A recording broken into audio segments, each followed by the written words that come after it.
কক্সবাজার বাংলাদেশের দক্ষিণ পূর্ব উপকূলে অবস্থিত চট্টগ্রামের প্রশাসনিক এলাকা, যা দেশের পর্যটন তালিকায় অবস্থান করছে জনপ্রিয়তার শীর্ষে।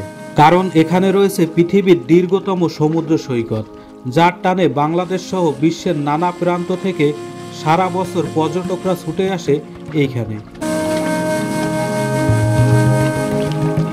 আজকে আমার ভ্রমণের স্থান কক্সবাজার। সম্পূর্ণ ভিডিওতে থাকবে ঢাকা থেকে কক্সবাজার যাওয়ার উপায়, কক্সবাজার কোথায় থাকবেন, কি খাবেন, হোটেল ভাড়া সহ আশেপাশে কোথায় ঘুরবেন, সব কিছু নিয়ে একটি বিস্তারিত এপিসোড। সম্পূর্ণ ভিডিওটি দেখলে কক্সবাজার সম্পর্কে মোটামুটি একটি ধারণা পেয়ে যাবেন বলে আশা করছি। যারা ভিডিওটি দেখতেছেন আশা করি লাইক কমেন্ট করতে ভুলবেন না। আপনাদের লাইক কমেন্ট আমাকে আরও একটি ভিডিও বানাতে উৎসাহিত করে। বর্তমানে আছি আরামবাগ বাস স্ট্যান্ডে, অর্থাৎ নটরডেম কলেজের ঠিক উল্টো পাশে। যুগান্তর গলির পাশেই আছে অসংখ্য পরিবহন গাড়ির কাউন্টার। আরামবাগ বাস স্ট্যান্ড থেকে পরিবহন গাড়িগুলো প্রতিদিন দেশের বিভিন্ন স্থানের উদ্দেশ্যে ছেড়ে যায়। হেরিটেজ ট্রাভেলস নামের একটি স্লিপার গাড়িতে আমার গন্তব্যস্থান কক্সবাজারের সিট বুকিং করলাম। আমি যে গাড়িতে সিট বুকিং করেছি সেই গাড়িটি ঢাকা আরামবাগ কাউন্টার থেকে ছেড়ে যাবে রাত 8টা 30 মিনিটে। গাড়ি আসতে দেরি করাতে কাউন্টারের চারপাশ এবং কাউন্টারের ভিতর একটু ঘুরে দেখলাম।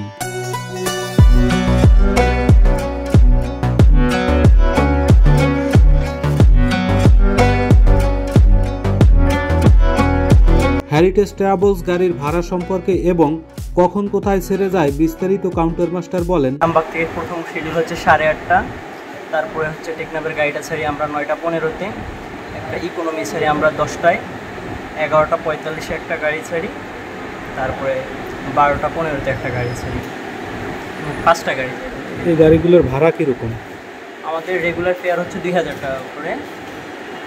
স্পেশাল ডেগুলোতে তেমন ডিসকাউন্ট করা হয় না, অন্যান্য ডেগুলোতে মোটামুটি 300 টাকা করে ডিসকাউন্ট করা হয়। স্লিপার ছাড়া এমনি যে গাড়িগুলো আছে ওগুলোতে ডিসকাউন্ট আছে। অবশেষে 8টা 30 মিনিটের গাড়ি 9টা 20 মিনিটে কাউন্টারের সামনে আসে। কাউন্টার মাস্টার সবাইকে গাড়িতে ওঠার অনুরোধ করলেন। দেরি না করে গাড়িতে উঠে পড়লাম। এটা হলো ড্রাইভার সাইড। ড্রাইভার আপাতত সিটে নাই। একটু ভিতরের দিকে যাচ্ছি, আপনাদের সিটগুলো একটু দেখানোর চেষ্টা করতেছি। যেহেতু একটি ডাবল ডেকার বাস এবং স্লিপার, এখানে 2টি সিট আছে, অর্থাৎ আমি 3টি সিট নিয়েছি, B1, B2, B3। এটা হলো উপরে। সিটে বসে যেটা দেখতে পারলাম, এখানে জুতা রাখার একটা বক্স আছে এবং উপরে আছে চার্জিং পয়েন্ট। চার্জিং পয়েন্টের পাশেই আছে রুম লাইটের অন অফ সুইচ। আর এইটা হলো রুম লাইট। রুম লাইটের পাশে আছে একটি হ্যাঙ্গার, টি শার্ট কিংবা শার্ট আপনারা এখানে ঝুলিয়ে রাখতে পারবেন। আর রুম লাইটটা আসলে একটু কালারিং। আর রুম লাইটের উপরে আছে এসি কন্ট্রোলার। এসি কন্ট্রোলারের ঠিক উপরে, অর্থাৎ আমার মাথার কাছে আছে আরও একটি এসি কন্ট্রোলার প্লাস 2টি রুম লাইট। এর পিছনে আছে আরও একটি হ্যাঙ্গার। আর এখানে 2টি বালিশ দেওয়া আছে এবং একটি কম্বল দেওয়া আছে। এটা হলো কম্বল। দেরি না করে আপনাদের জন্য ভিডিও আপলোড করার উদ্দেশ্যে ল্যাপটপের সামনে বসে পড়লাম।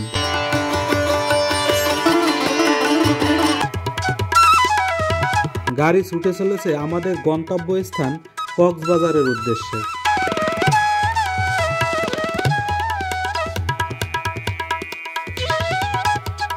পথে যাত্রা বিরতি। এখন রাত 11টা 17 মিনিট। আমাদের গন্তব্যস্থান কক্সবাজার। বর্তমান অবস্থান কুমিল্লা মায়ামি রিসোর্ট।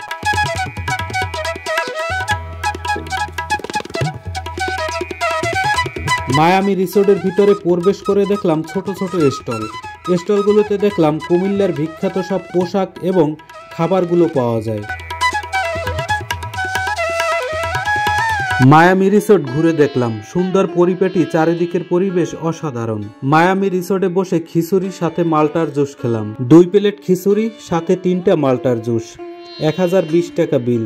ডিসকাউন্ট দিয়ে 1000 টাকা। বিল দেখে মাথায় হাত আর হাতে বাস।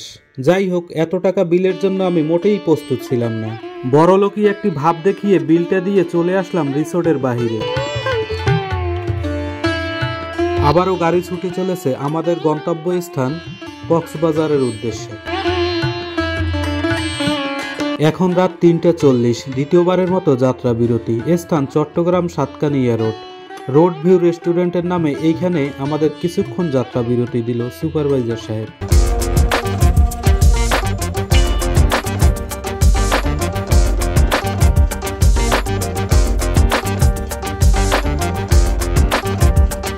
রেস্টুরেন্টের চারপাশে ঘুরে দেখলাম কিছুই খাবার মন মানসিকতা নাই, অনেকটা জার্নি পথ, তাই শরীর ক্লান্ত। শুধুই ঘুরে ঘুরে দেখলাম সুন্দর এই রেস্টুরেন্টটি। সুপারভাইজারের ডাকে ঘুম ভেঙে গেল। সুপারভাইজারের কণ্ঠে ভেসে আসলো, আমরা কক্সবাজারের ডলফিন মোড়ের কাছাকাছি পৌঁছে গেছি। কিছুক্ষণের মধ্যেই আমরা কক্সবাজারের ডলফিন মোড়ে পৌঁছে যাব। সবাইকে প্রস্তুত হবার জন্য অনুরোধ করতেছে। দূরে ওই যে দেখা যায় বিশাল সেই সমুদ্র সৈকত, যার উদ্দেশ্যে এতটা পথ কষ্ট করে চলে আসলাম। সামনে ডলফিন মোড়। আমরা এখনই গাড়ি থেকে নেমে পড়ব। গাড়ি থেকে নামার পরেই অনেক অটো সিএনজিওয়ালারা বিভিন্ন হোটেলের নাম বলতে শুরু করলেন এবং তাদের পরিচিত হোটেলগুলো নাকি কক্সবাজারের সবচেয়ে সুন্দর হোটেল। কারো কথায় কান না দিয়ে একটি অটো নিয়ে নিজেই খুঁজতে শুরু করলাম থাকার জন্য সুন্দর একটি জায়গা কিংবা সুন্দর একটি হোটেল। অনেক খোঁজাখুঁজির পর পেয়ে গেলাম এবি গার্ডেন নামের এই সুন্দর হোটেলটি।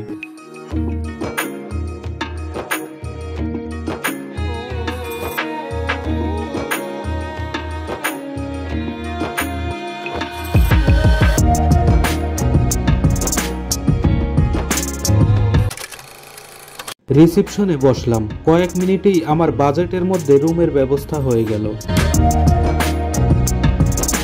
এবি গার্ডেন হোটেলের রিসেপশনটা একটু ঘুরে ফিরে দেখলাম এবং আপনাদের দেখানোর জন্য একটু ভিডিও করলাম।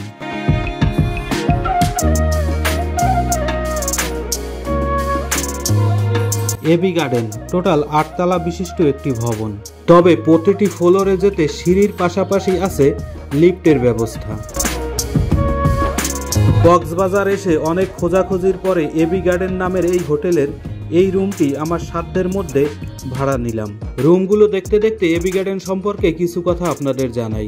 এবি গার্ডেন হোটেল এবং হোটেলের রুমগুলো দেখে ভালো লাগলে স্ক্রিনে দেওয়া নাম্বারে ফোন দিয়ে আপনার বাজেটের মধ্যে রুম বুকিং করতে পারেন। এখানে প্রতিটি রুমের ভাড়া সর্বনিম্ন 2500 থেকে শুরু করে 6000 টাকা পর্যন্ত। তবে এই ভাড়ার উপরে আছে বিশাল ডিসকাউন্ট। পেয়ে যেতে পারেন 50% থেকে 60% পর্যন্ত বিশাল ডিসকাউন্ট। এছাড়াও এবি গার্ডেন হোটেলের আছে নিজস্ব খাবার হোটেল। এবি গার্ডেন হোটেল থেকে মাত্র 1 মিনিটের হাঁটা পথেই পেয়ে যাবেন এবি গার্ডেনের খাবার হোটেল। আমরা যারা প্রচুর ঘুরতে পছন্দ করি তাদের জন্য হোটেলের নিরাপত্তা সবচেয়ে বেশি দরকার। এবি গার্ডেন হোটেলের নিরাপত্তা ও হোটেল সার্ভিস আমার কাছে খুবই ভালো লাগছে। কক্সবাজারে এর আগেও আমি অনেক নামি দামি হোটেলে থেকেছি এবং তাদের সার্ভিস সম্পর্কে আমার ভালোই জানা আছে, তাই তো এবি গার্ডেন সম্পর্কে এত কথা।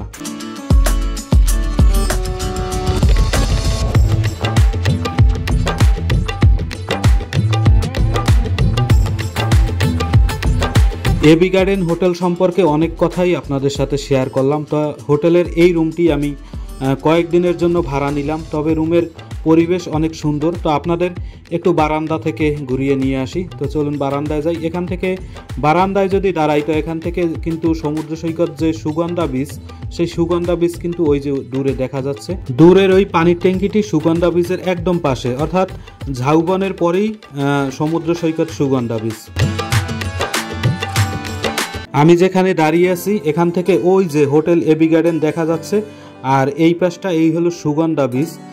সুগন্ধা বিচের ওই যে মসজিদের যে মিনারটা, পর্যটকরা যেখানে নামাজ পড়েন সেই মিনারটাও দেখা যাচ্ছে। আর আমার হাতের বাম সাইডে যেগুলো আছে এখান থেকে আপনারা সব ধরনের বার্মিজ আচার এবং যারা সমুদ্র সৈকতে গোসল করতে ভালোবাসেন তারা টি শার্ট কিনতে পারেন। এছাড়া ঝিনুকের মালা সবই এই সাইডে পাওয়া যায়। তা চলুন সমুদ্র সৈকতে একটু পা ভিজিয়ে আসি। আপনাদের একটু জানাতে চাই কক্সবাজারের কোথায় কোথায় ঘুরবেন। কক্সবাজারের জনপ্রিয় স্থানগুলোর মধ্যে উল্লেখযোগ্য হল Laboni beach, Sugandha beach, Kolatoli beach, Himchari, Inani beach, marine road, Saint Martin, Ramu বৌদ্ধবিহার, মহেশখালী, সোনাদিয়া দ্বীপ, মিনি বান্দরবন, কুতুবদিয়া দ্বীপ ইত্যাদি ইত্যাদি। এই সবগুলো স্থানে যাব এবং আপনাদের দেখাবো এই সুন্দর স্থানগুলো। যারা এখনো ভিডিওটি দেখতেছেন অথচ লাইক কমেন্ট করেননি, আশা করি এখনই লাইক এবং কমেন্ট করে দিবেন। কক্সবাজারের এই সুন্দর স্থানগুলো পরবর্তী ভিডিওতে আপনাদের দেখাবো। আজকের ভিডিও থেকে বিদায় নিচ্ছি। ভালো থাকবেন, সুস্থ থাকবেন, আল্লাহ হাফেজ।